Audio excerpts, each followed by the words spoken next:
Good morning. We're doing 28 real estate tips, not to be confused with 27 real estate tips and 26 real estate tips. Actually, this is going to be the last one in this format. This will take us up to 103 real estate tips. So, you've probably heard about the NAR, the National Association of Realtors, and the Justice Department lawsuit, and how the future of real estate is going to change for buyers. Buyers will now be required to sign a commission agreement before they'll be able to be shown houses.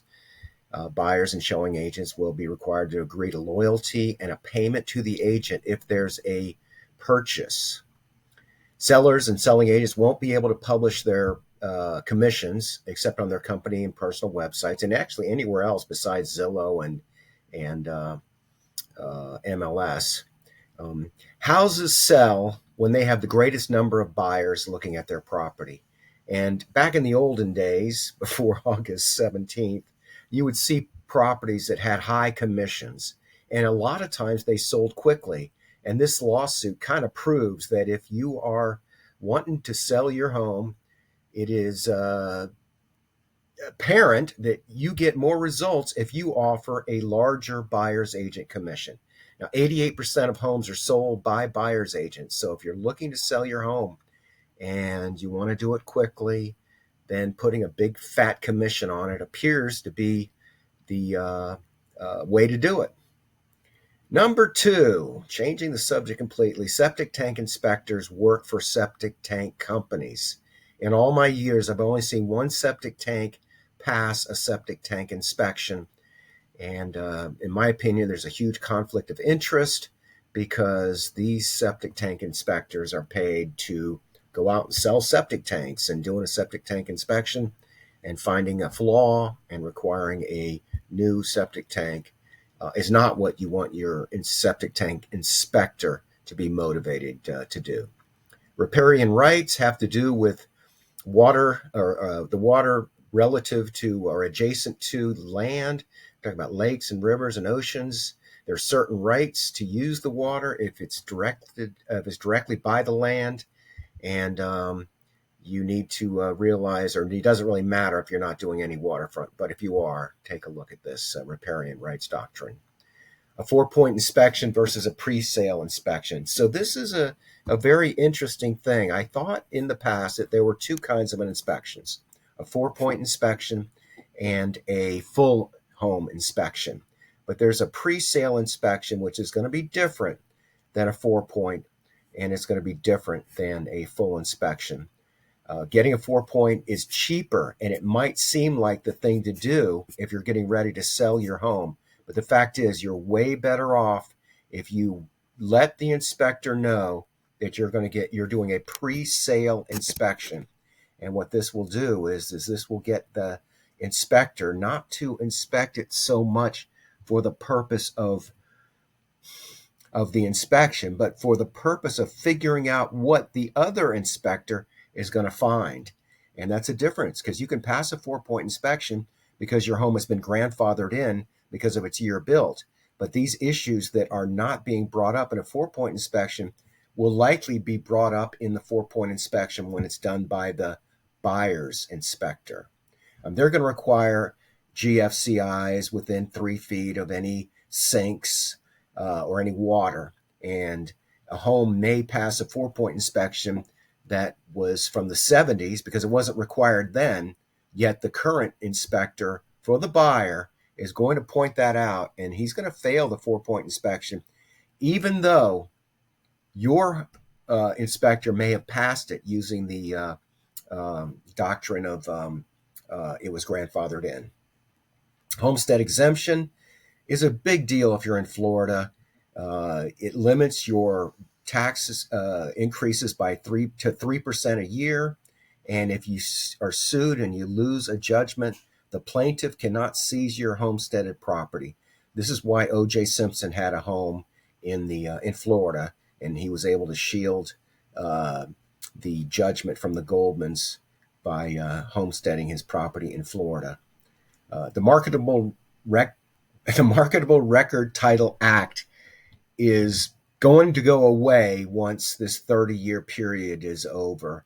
Basically, if there are some deeds, very few deeds from the olden days, where if a property is if it's sold in the future, it's possible that you'll have to pay a previous deed holder, and you're going to know about this in your title search.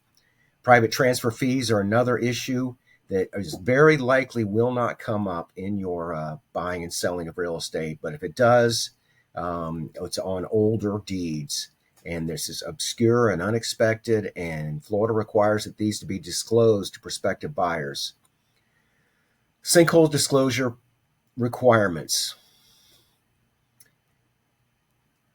You have to disclose if your property has had sinkhole or settlement events. You also have to disclose if one of your neighbors has had a sinkhole or settlement event.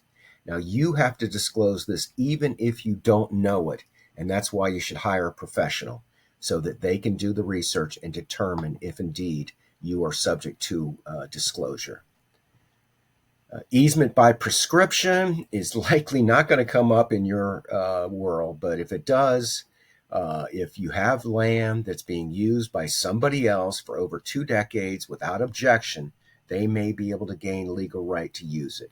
So just know that when you buy a property, you get a survey, you verify that nobody else is using any of your land, and you never have to worry about easement by prescription.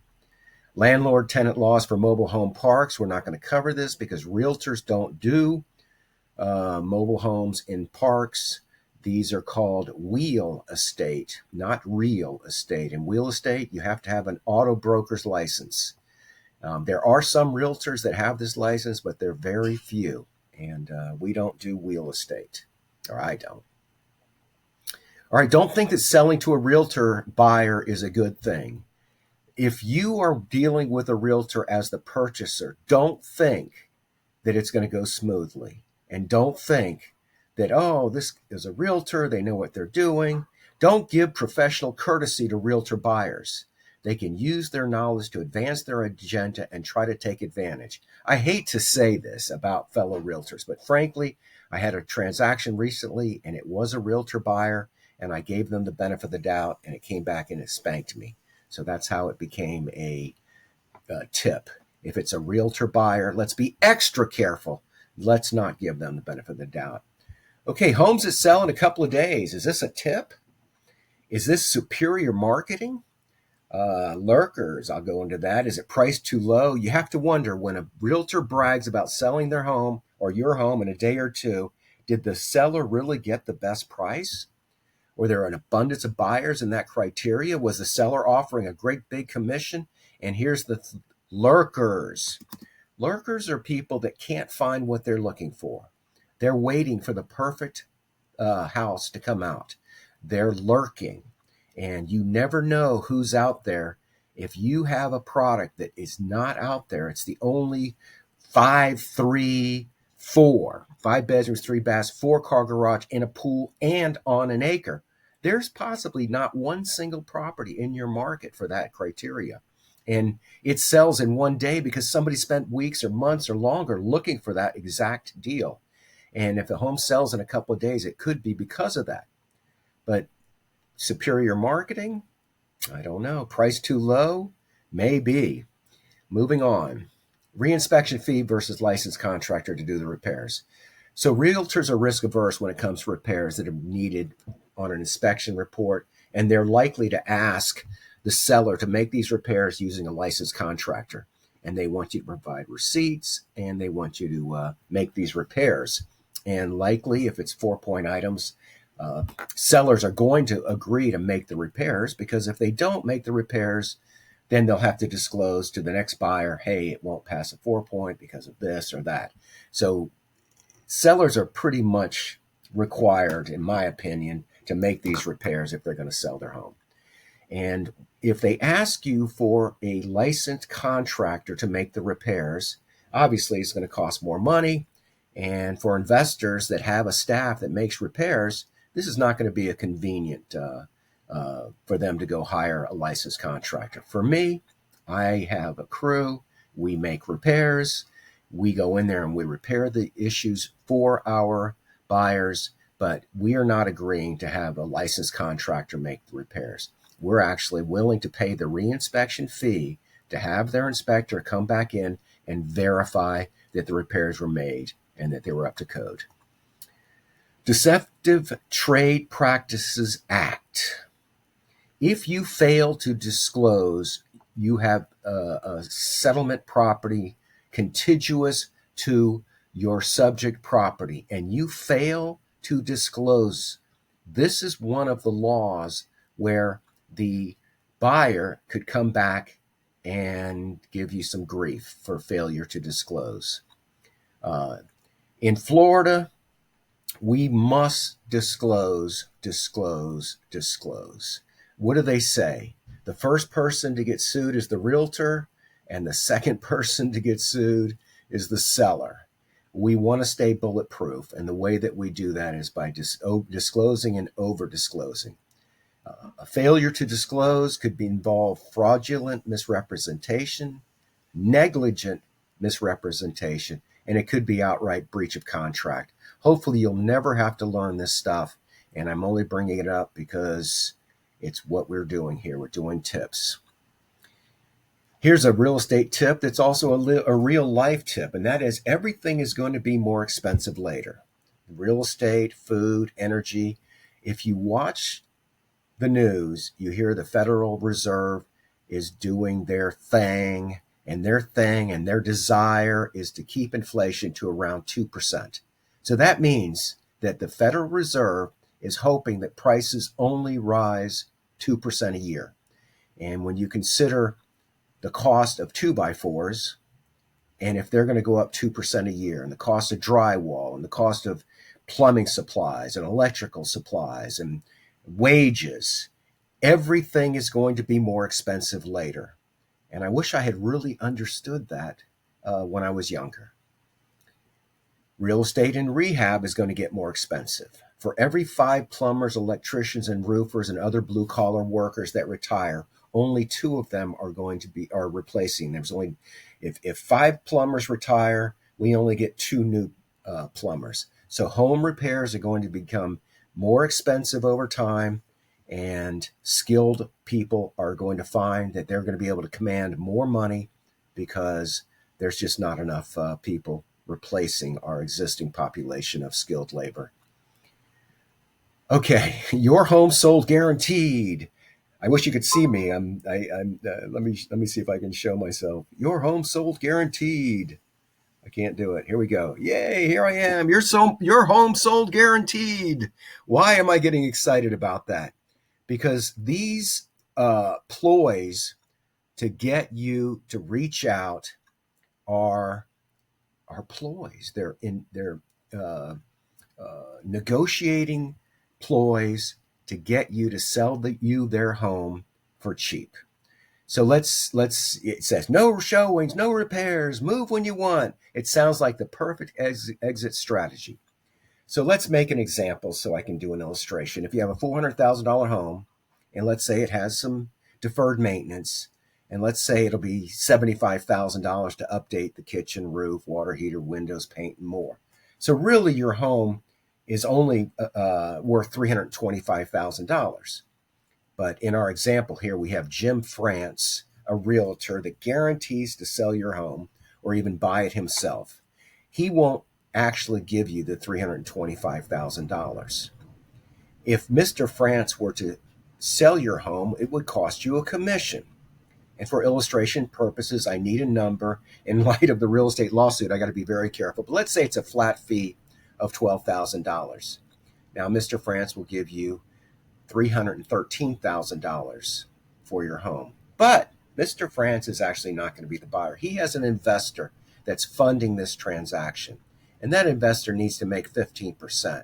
So now he's going to mark it down 15%, and you're only going to get $266,000 on a $400,000 home. And Mr. France is going to say, you're right, but let me give you an alternative. With the repairs that you need for your home's really a $325,000 home.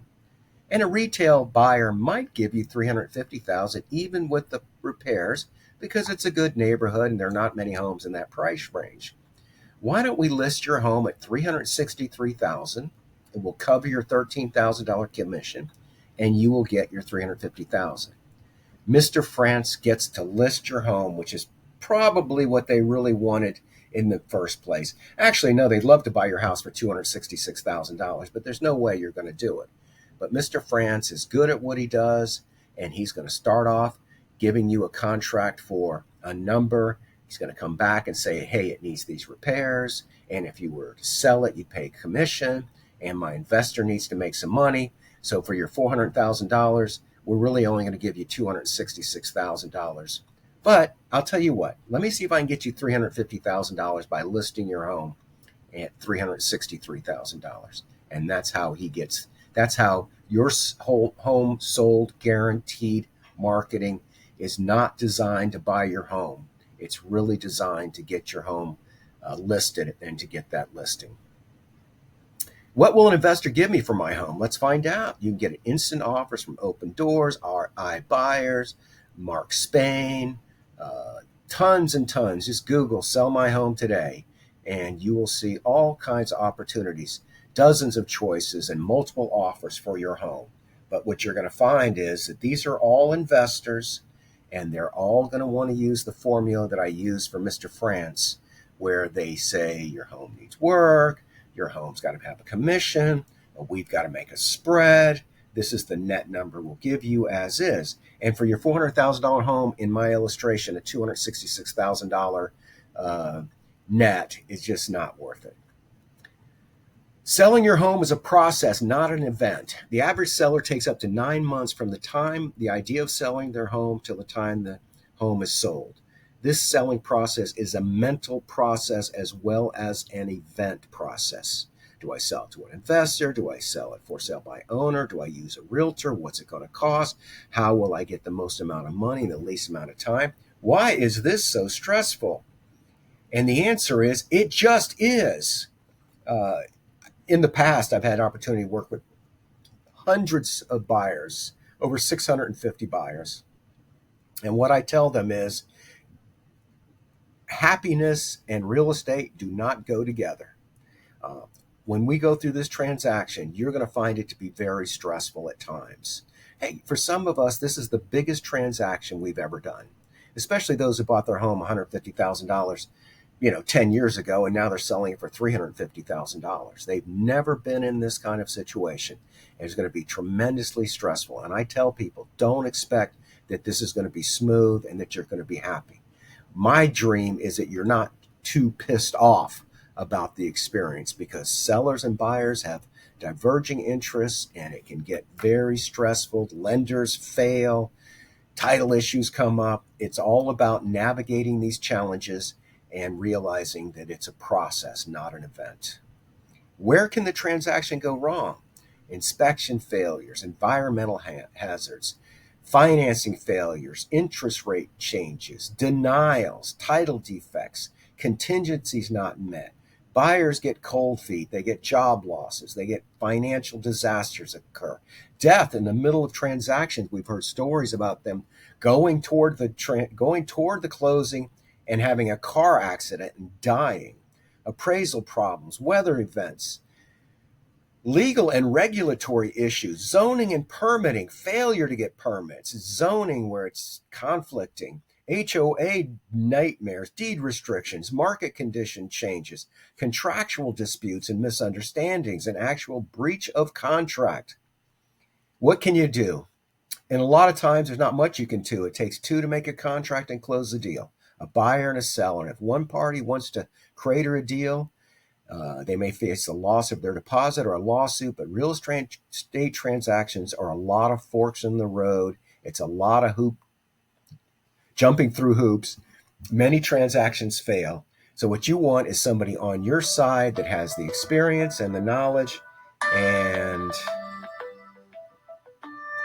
I will call you back. Anyway, real estate transactions are challenging and you need someone who's going to help you through it. Houses that sell in 0 days. How? The seller and the buyer got together before the property was listed, or the seller allowed the property to be shown before it was listed, or the buyer was presented to a seller and a deal was done without ever getting it listed. And this could be a real potential conflict of interest for the seller.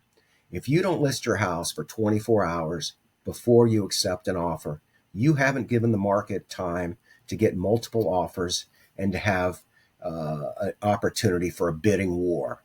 So if you sell your house on 0 days, you have to look. If you do it yourself, I mean, God bless. You do whatever you want. You own the house. But if you have a realtor involved in the transaction and they say, I have a buyer, let's go ahead and work out a deal, and they don't put it on the market for 1 day, first off, it's a conflict of interest to not allow the seller to get multiple offers. It's a conflict of interest to not allow the seller to have an opportunity to get more money for the home.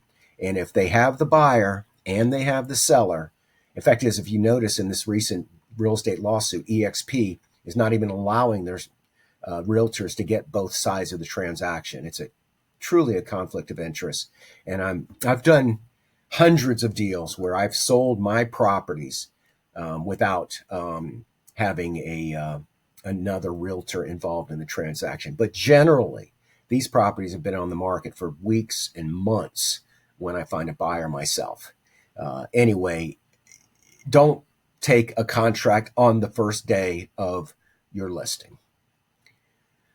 Oh, I learned this not too long ago. When turning the power off for any reason, empty the ice tray. If you have an ice dispenser, the ice ejects from the bottom. They're not waterproof. And if the power goes out, the ice will melt and will flood the freezer and maybe the refrigerator. And when you open up the freezer, it'll come washing out if it doesn't go washing out anyway. So tip number 24, turn off the power, empty the ice tray. Okay, pre-sale inspection. We talked about this earlier. I learned a lot about pre-sale inspections by doing them. And let's say a pre-sale inspection and a 4-point inspection are not the same. You must tell your inspector why you're doing this. A pre-sale inspection is not about having it pass a 4-point inspection. A pre-sale inspection is about predicting what the buyer's inspector is going to find and anticipating them and fixing them before then. Look at this. Somebody wants to go into a community. And here we go. Flood zone homes are becoming less attractive option unless they're waterfront. Do not buy a home in a flood zone. Hazards insurance is up 150% in the last 2 years. I don't think that's right. Flood insurance is going up tremendously. Interestingly, there's a bunch more. When I wrote this, it was a while ago, and since then, there's been quite a few new insurance companies in the area. And you know what? I'm just going to change this to hazard insurance is going up. Insurance is the biggest challenge to Florida real estate, along with hurricanes. Hurricanes and insurance are the biggest challenge, and rising water levels and now tornadoes. We never really had tornadoes in Florida, but we had a crushing tornado hit Tallahassee in 2024. So insurance, flood zones, tornadoes, and hurricanes. The only thing you can control is to not buy in a flood zone. Cash buyers fuel rising markets.